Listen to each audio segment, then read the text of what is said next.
আপসহীন সংগ্রামের প্রতীক দেশনেত্রী বেগম খালেদা জিয়ার জন্য আল্লাহর কাছে দোয়া করছি। আল্লাহ পাক সুবহানাহু ওয়া তাআলা বেগম খালেদা জিয়াকে জান্নাতুল ফেরদৌসের মেহমান হিসেবে কবুল করে নিক, আল্লাহুম্মা আমিন। আমরা আজকে ঢাকা বিশ্ববিদ্যালয় কেন্দ্রীয় ছাত্র সংসদ ডাকসুর পক্ষ থেকে বিএনপি চেয়ারপারসনের অফিসে এসেছি।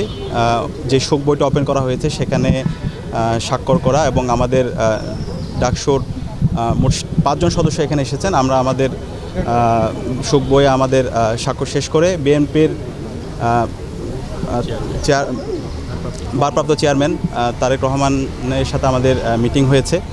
তো ইনি আমাদের ঢাকা বিশ্ববিদ্যালয় কেন্দ্রের ছাত্র সংসদ সহ বাংলাদেশের ছাত্র সমাজের প্রতি কিছু গুরুত্বপূর্ণ পরামর্শ দিয়েছেন। আমরা আমাদের প্রত্যাশা ব্যক্ত করেছি।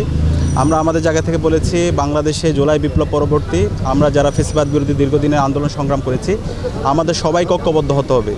বাংলাদেশের জুলাই বিপ্লবের পরে আমাদের যে ঐতিহাসিক সুযোগ এসেছে, এই ঐতিহাসিক সুযোগে আমরা ঐক্যবদ্ধভাবে আমাদের বাংলাদেশ বিনির্মাণ করতে হবে এবং শহীদরা যে জন্য জীবন দিয়েছে একটি ইনসাফ ভিত্তিক বাংলাদেশ বিনির্মাণ করা, সেই বাংলাদেশ বিনির্মাণ করার জন্য আমাদের এখনই ঐক্যবদ্ধ হতে হবে।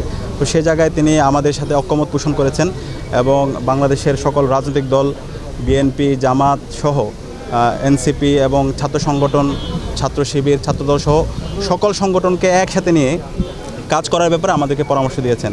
তো ঢাকা বিশ্ববিদ্যালয় কেন্দ্রীয় ছাত্র সংসদের পক্ষ থেকে আমরা সবাইকে আহ্বান করছি, আমাদের বিপ্লব পরবর্তী আজকে 16 মার্চ পার হয়েছে, আমাদের মধ্যে অনেক বিভাজন তৈরি হয়েছে।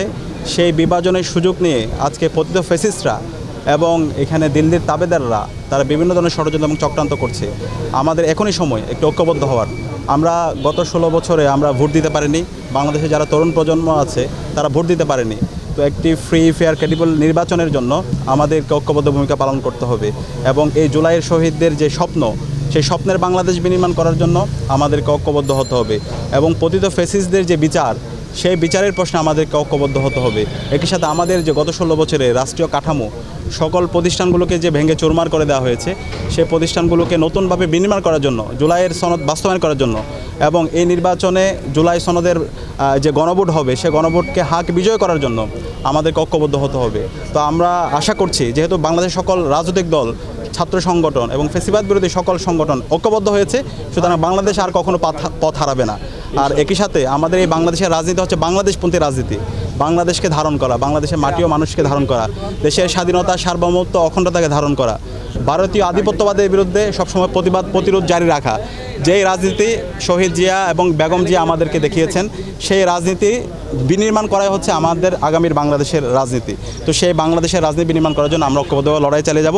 একই সাথে শহীদ ওসমান হাদির বিচারের প্রশ্নে আমরা কথা বলেছি।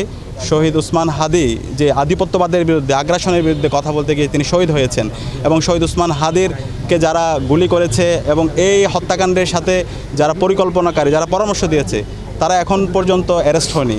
তো সে জায়গায় সকল রাজনৈতিক দল, ছাত্র সংগঠন সবাই যেন ঐক্যবদ্ধভাবে ওসমান হাদির বিচারের প্রশ্নে যেন ঐক্যবদ্ধ হয় এবং যারা ঘাপটি মেরে বসে আছে, যারা ইন্টারভিউর মধ্যেও ঘাপটি মেরে বসে আছে, এদের যেন আমরা বিচার আওতায় নিয়ে আসতে পারি, সে ব্যাপারে আমরা কথা হয়েছে এবং আমরা আশা করছি আমরা সবাই ঐক্যবদ্ধভাবে এই স্বাধীন বাংলাদেশে শহীদ ওসমান হাদি ভাইয়ের বিচার নিশ্চিত করতে পারবো ইনশাআল্লাহ।